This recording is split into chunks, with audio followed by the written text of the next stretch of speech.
Shalom Bapak Ibu Saudara sekalian yang dikasihi Tuhan, selamat pagi.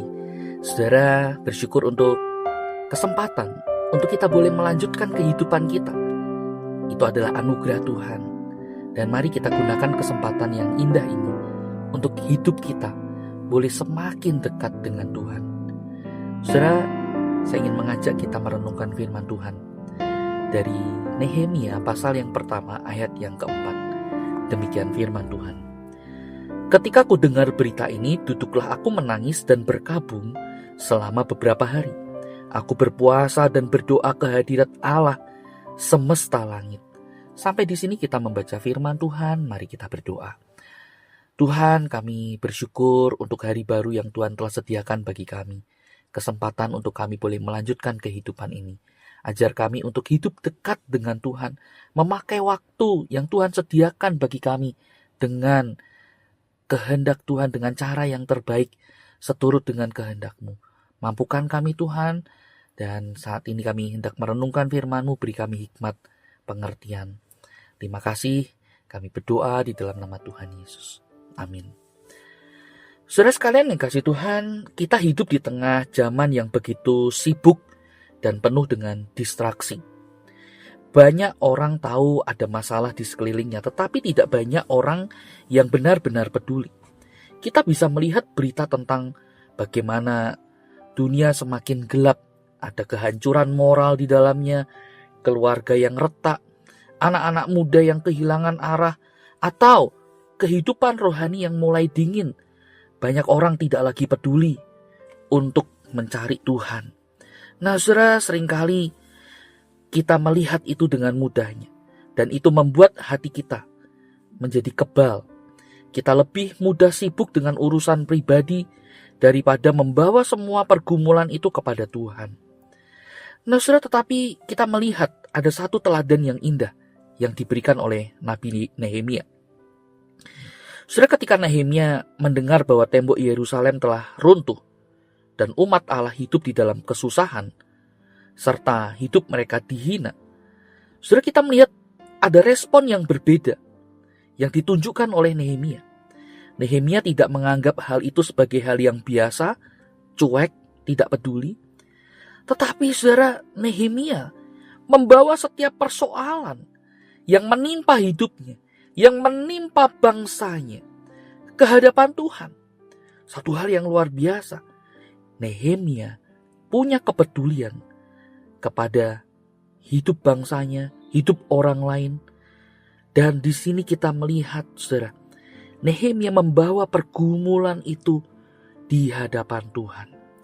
Alkitab berkata bahwa ia duduk menangis, berkabung, berpuasa, dan berdoa kepada Tuhan. Kenapa, saudara, kita melihat di sini bagian ini?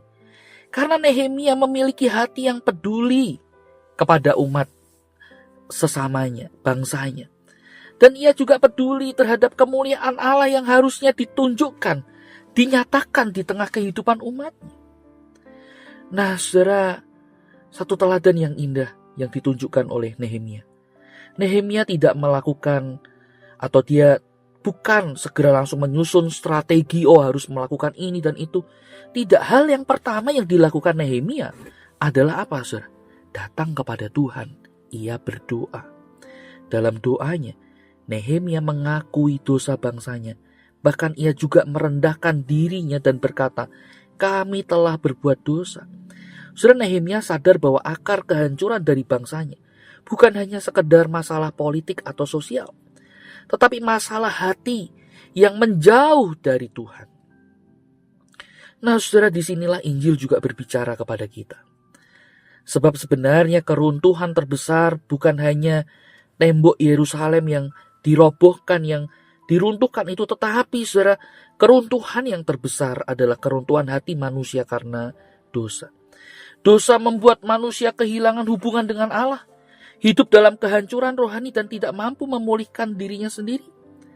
Tetapi Injil menunjukkan juga kabar baik, bagaimana Allah tidak tinggal diam.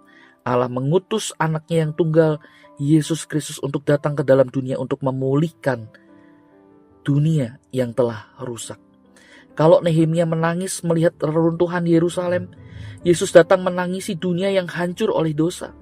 Dan lebih dari itu, Kristus rela memberikan dirinya di atas kayu salib, supaya manusia yang rusak diperdamaikan kembali dengan Allah. Saudara, melalui kematian dan kebangkitannya, Yesus membangun kembali hidup yang hancur dan memberi pengharapan baru bagi orang berdosa. Karena itu, saudara, firman Tuhan pagi ini hendak mengajak kita untuk kita meneladani sikap hati seperti Nabi Nehemia. Hati yang peduli, hati yang mau datang kepada Tuhan. Jangan menjadi orang percaya yang mati rasa terhadap keadaan rohani dari diri sendiri, keluarga, atau bangsa, tempat di mana kita tinggal. Belajarlah membawa pergumulan itu di dalam doa, sebab perubahan sejati dimulai ketika hati kita kembali mencari Tuhan. Mungkin hari ini ada tembok-tembok dalam hidup kita yang runtuh, hubungan yang rusak, iman yang lemah, hati yang mulai jauh dari Tuhan. Jangan menyerah, datanglah kepada Kristus. Injil mengingatkan bahwa Tuhan sanggup memulihkan apa yang hancur. Dan seringkali Tuhan memulai pemulihan itu bukan dari keadaan luar terlebih dahulu, tetapi dari hati yang mau merendahkan diri dan kembali mencari Dia. Kiranya Tuhan memberi hati kita yang lembut seperti Nehemia, iman yang terus berfokus dan terus mengarah hanya kepada Kristus, Sang Pemulih hidup kita. Kiranya Tuhan menolong kita. Mari kita berdoa.